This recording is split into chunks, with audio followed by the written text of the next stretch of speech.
AI, can you tell me all the words, right, that begin with P and end in IS with some examples, please? Physics. That does not answer the question no matter how many times you say it. Yeah, AI is a bit wonky sometimes. What the heck is it? Where did it come from?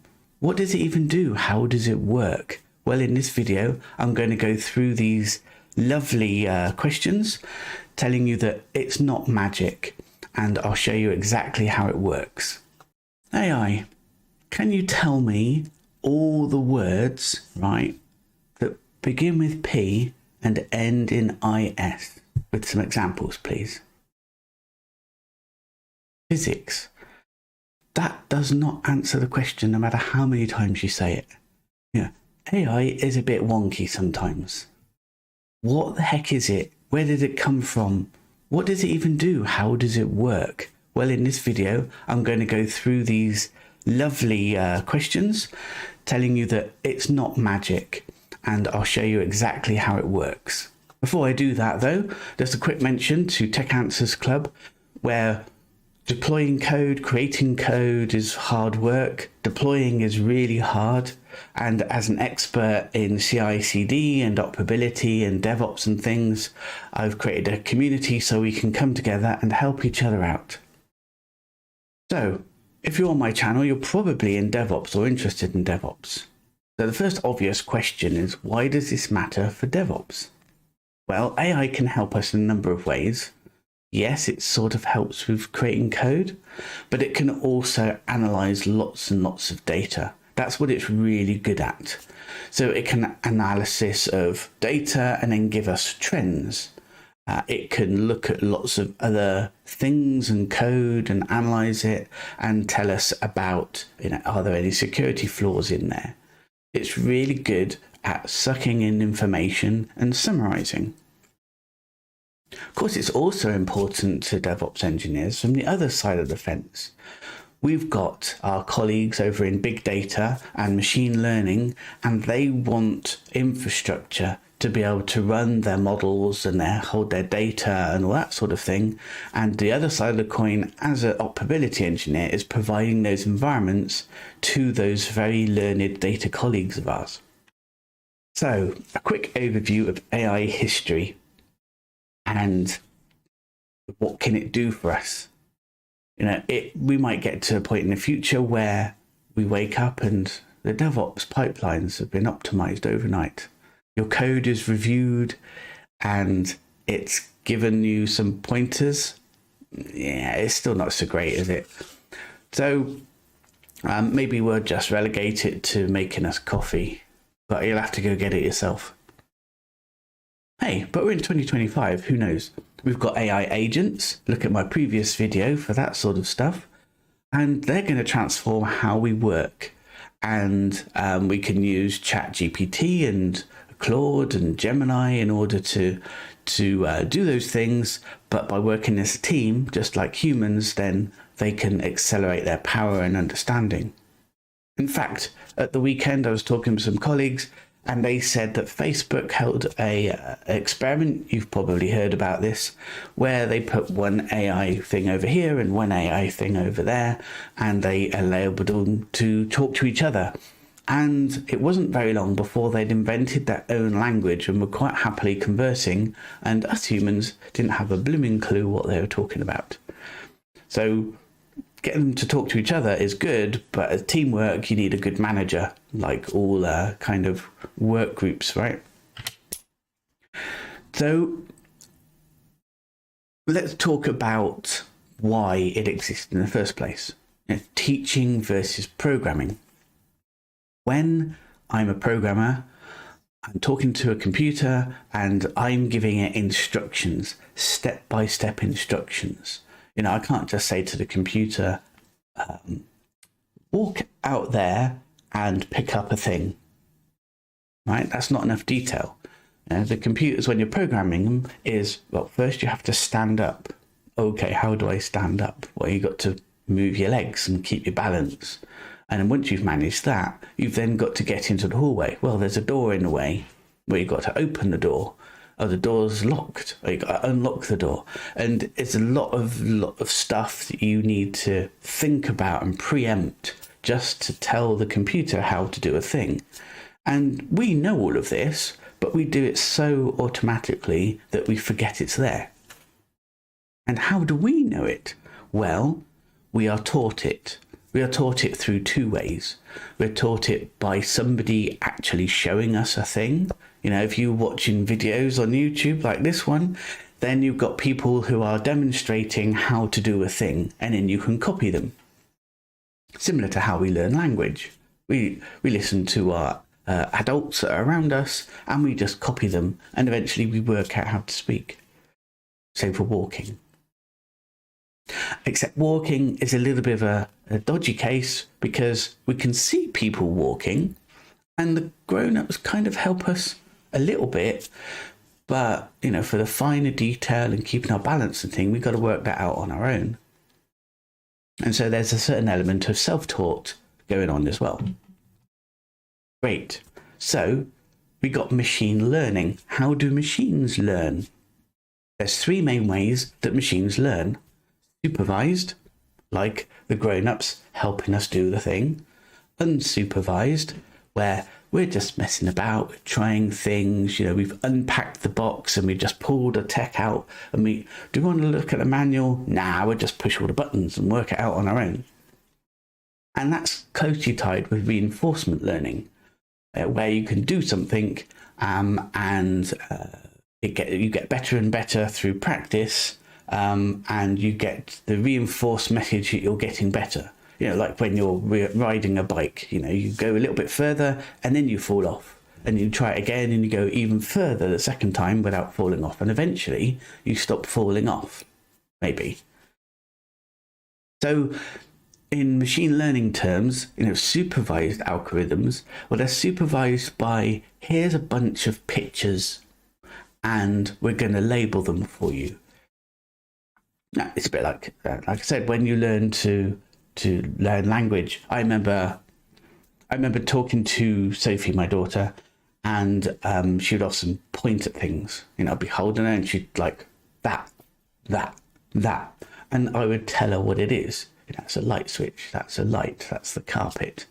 And over time, she would learn these things through the labels. So that's fine. And the goal of that is so that they understand that picture through the label, so that when you show it the label, or you can show it the picture, either way around, it can then give you the other half of that particular thing. Unsupervised learning is where there is a data set and they don't have labels. I know, right? You didn't see that coming, right? The goal here is to infer what stuff is through a natural structure.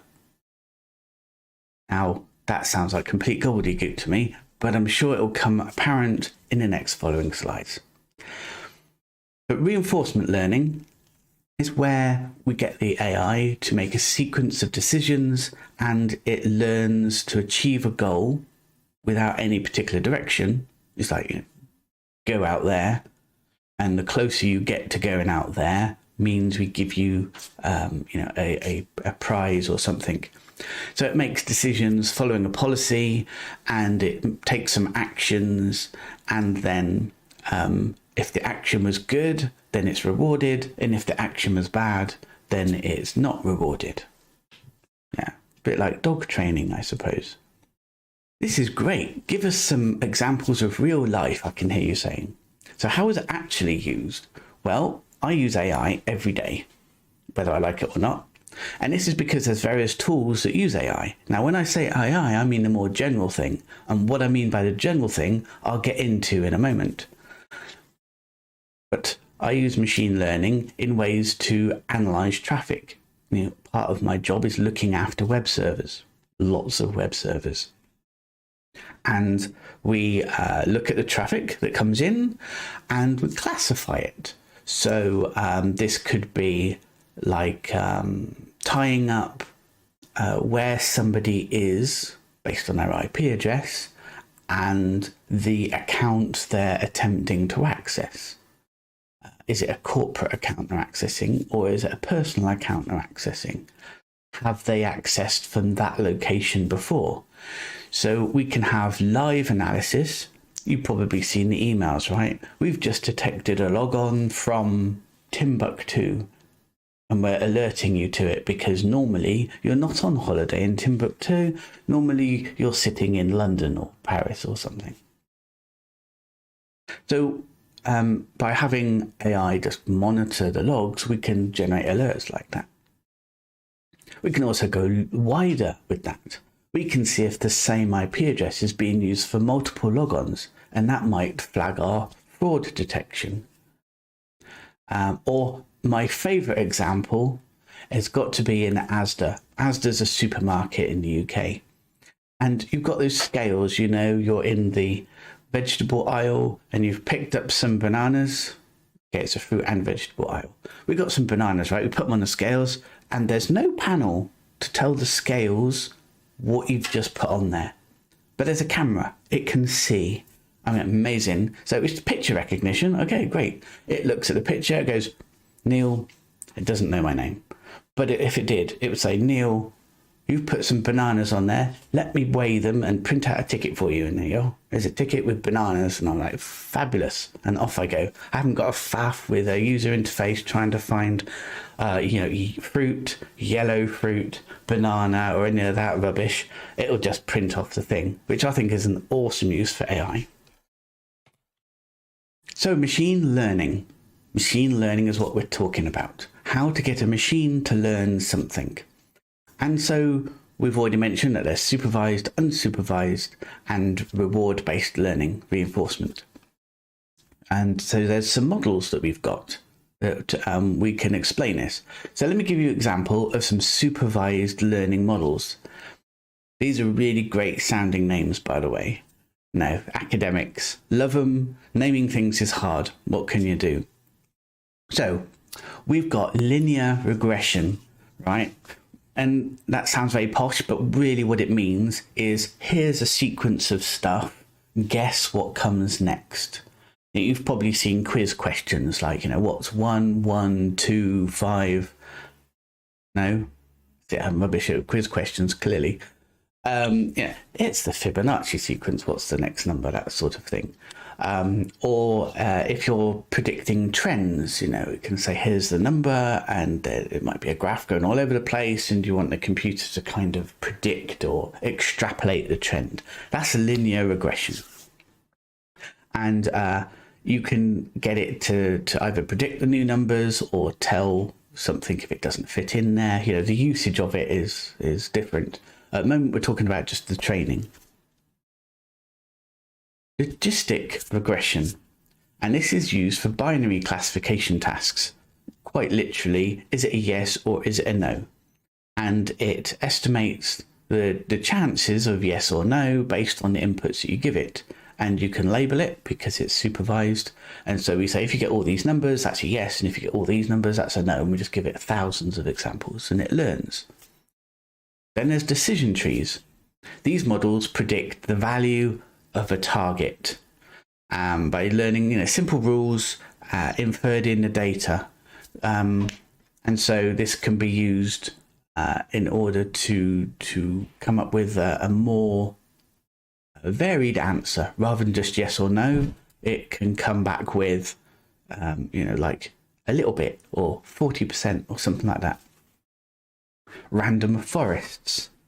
They're an ensemble, posh word, huh, of decision trees. And they're typically used for classification and regression of model accuracy and overfitting control. What the hell does that mean?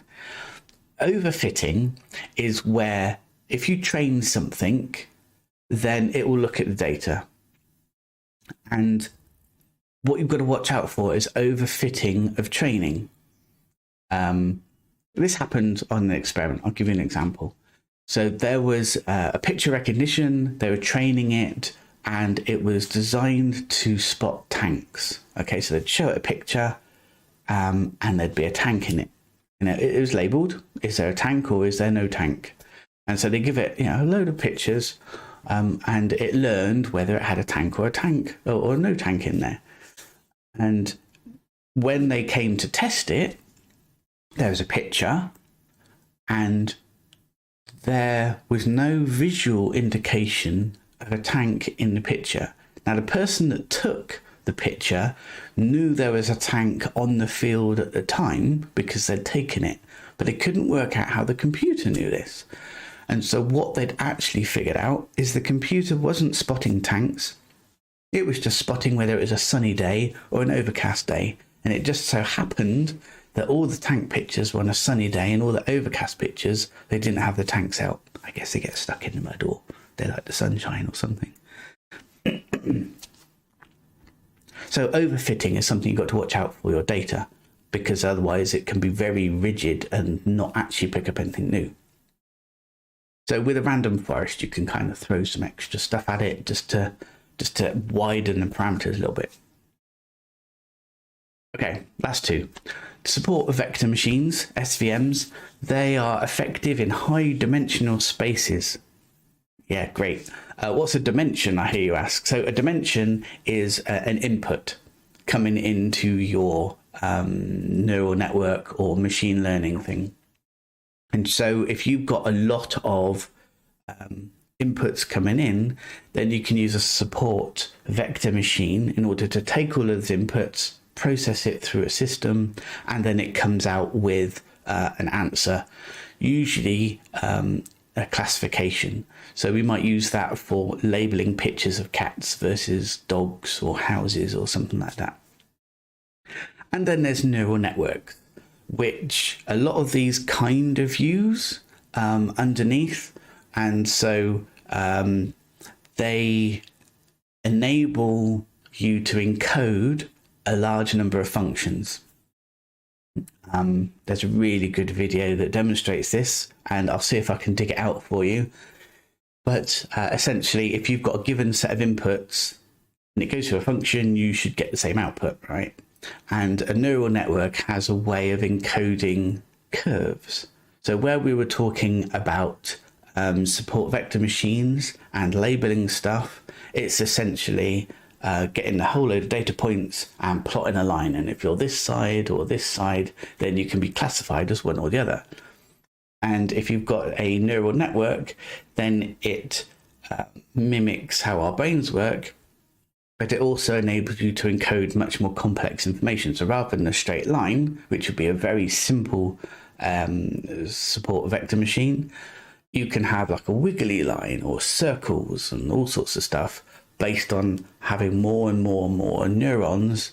Therefore, it gives you it gives you the ability to encode more complex information. What about unsupervised? Okay, unsupervised learning, there's less things for this, but we'll go through those quickly. Clustering, stuff like k-means, hierarchical clustering.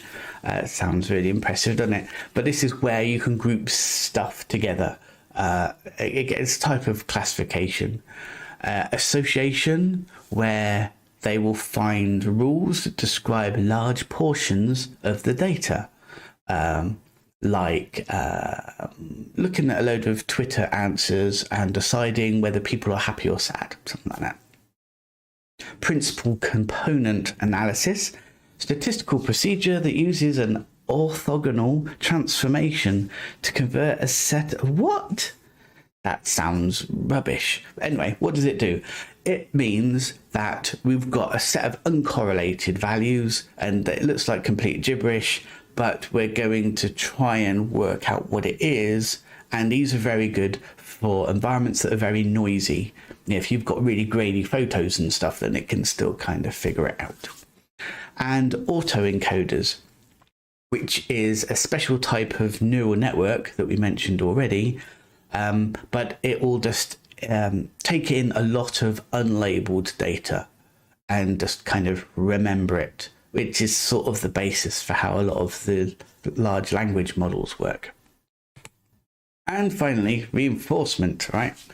So Q-learning is a model-free reinforcement algorithm that learns the value of an action in a particular state. So if it comes out with a state, then we just tell it how good it is. It's pretty straightforward. Sometimes called a fitness function. Deep Q networks combines Q learning with neural networks. And so it's just making it more complicated, if you like. Policy gradient methods, which use the parameters of a policy directly as opposed to estimating the value of the actions. So this means that we already know what we're looking for, but we have a different method of doing it. So if you've already got a program that a programmer has done, and it takes in these inputs and puts it in this output, then we can put those same inputs into something like a neural network, and it can then be reinforced on how close to our existing model it already is, right? Yeah. And then Monte Carlo tree search, which so Monte Carlo is a reference to casinos and gambling, and is often used in order to create true randomness. You know, random number generators on computers are not random. It's a calculation. And so to get true randomness takes a lot of hard work, you know, measuring lava lamps or something, I don't know. And so with a Monte Carlo tree search, then we're just throwing lots of true random stuff at it so that it can then work out what the answer is based on how well it's doing something. This is useful for games like if you're playing Go or chess or something like that. Oh, that's the basics out of the way. Crikey. So, in summary, machine learning is where we get a load of data, we throw it at a machine, and then we tell it how the answer should look. You know, is it right or wrong? Reinforcement learning. Is it supervised? Did it come back out with the correct answer? Or is it unsupervised? It's just learning a whole load of stuff and we'll figure it out afterwards. What makes large language models different? Well, the first thing is the scale and the architecture. So most of the large language models have read the entire internet. That's a lot of scale. Whereas traditional machine learning typically focuses on specific narrow tasks, like we have a picture library and we want the images classified. Or we've got lots of email coming in, can you classify whether it's spam or not? You know, very specific, you know, whereas LLMs are just, let's take in your whole internet. Large language models, or LLMs, also use massive transformer architectures. I'll tell you what a transformer is in a little bit. And they learn language through self-attention mechanisms, allowing them to understand context across long sequences of text. When you know what a transformer is, that sentence will make a lot more sense as well. The training approach is also quite different. You know, machine learning is often supervised, labeled data. You know, this is an image, this is a cat, this is an image, this is a dog.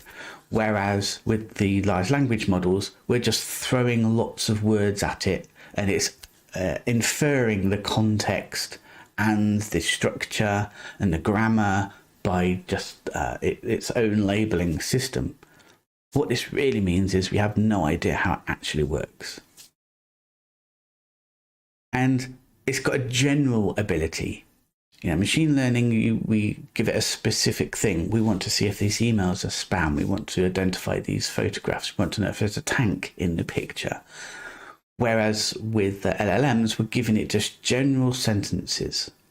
We want it to come back with words that sound right, which is great because it can write code, it can translate languages, and that's the original point of these things, believe it or not. It can summarize text, it can create gibberish or creative output, as you might call it, and it can also reason about problems within the same model. But again, it's not very specific. It's quite generic about, you know, what it knows about. I guess the biggest thing to note about large language models as they get bigger, can handle more inputs, context as they're called, then they're emerging other properties. Because it's a large neural network, it can do lots and lots of things and remember lots of things, and so it's pushing our expectations by coming up with surprising answers of stuff that we didn't expect it to do. Again, this comes back to because we don't truly know how it works. We as humans don't know how this thing between our ears truly works. And so we have to go down a different route with large language models because it's very specific and we've essentially programmed the system, albeit slightly differently. With the large language models, we have to get better at asking questions. So the computers are very good at remembering things, and that's lovely. We're all quite good at remembering things. I could ask you in a pub quiz, when did Princess Diana die? What year was it? Do you know the answer? And you go, yep, I know the answer. Great. Can you tell me the answer? No, it's in here somewhere. It's absolutely in there somewhere. It's totally in there. 1997. There you go. That's the answer. But so prompt engineering is trying to get the answer back out again. And that can take a lot of work on our part in order to get the correct answer without any hallucinations or boasting, as we might call it, if it was a human. So that's a slightly different thing to machine learning. Machine learning is really quite, niche, locked down, specific. But this does mean that LLMs have quite strange limitations. They can create plausible stuff. After all, it was originally designed as a translator. Its whole purpose is to create a line of text that's correct from a grammar point of view, not correct from a context point of view. You can say, the dog has walked down the street. That's complete context true and plausible. The dog is flying down the street is also valid as English, but complete rubbish because we know that dogs can't fly. But the computer doesn't necessarily know that. And so they can make stuff up. They don't really have a true awareness. So there's lots of things that we might infer by being alive that they don't know about. They've only just read stuff after all. And they can be very computerally.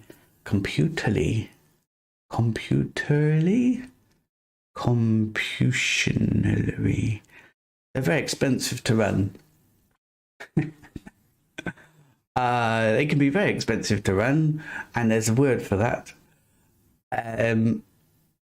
Because they're doing lots and lots of calculations. We've modeled a brain, and brains are very, very efficient with their energy, whereas computer silicon is not so efficient.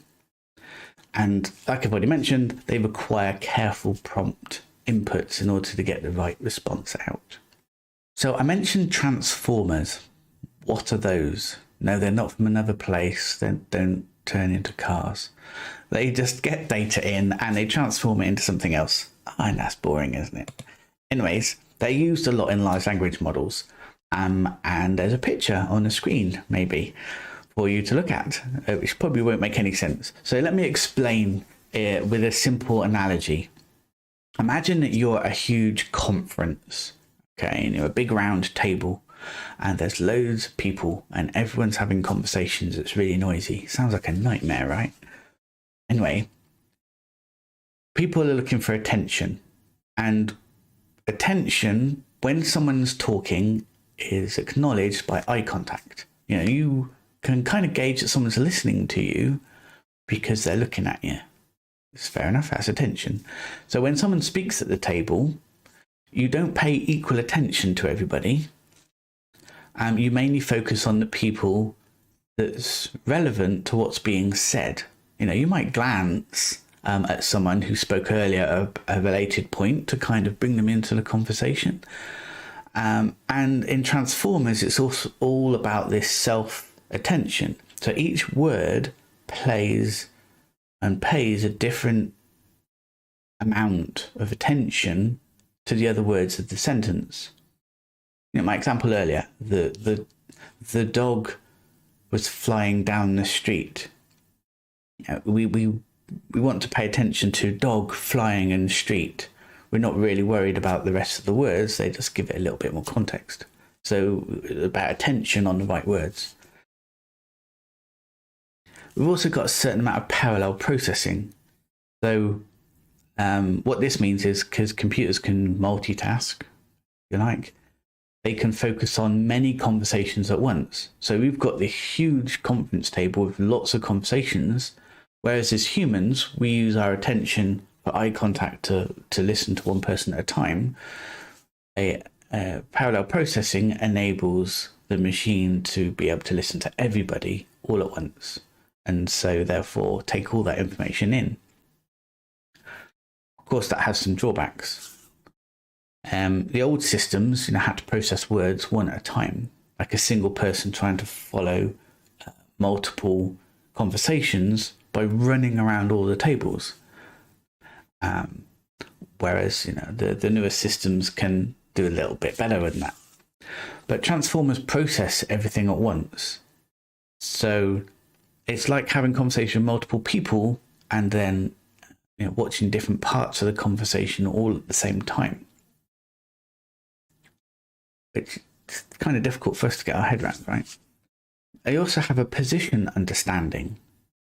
So just like when you know that someone spoke at the start or the end of the conversation, transformers add a positional coding to each word so it knows whereabouts it is in the sentence. And it's like giving people a seat number, and then every word that they say, you're remembering the exact precise order that it came out. Okay, and so with all of that, it's labeling the entire corpus of information that's coming in.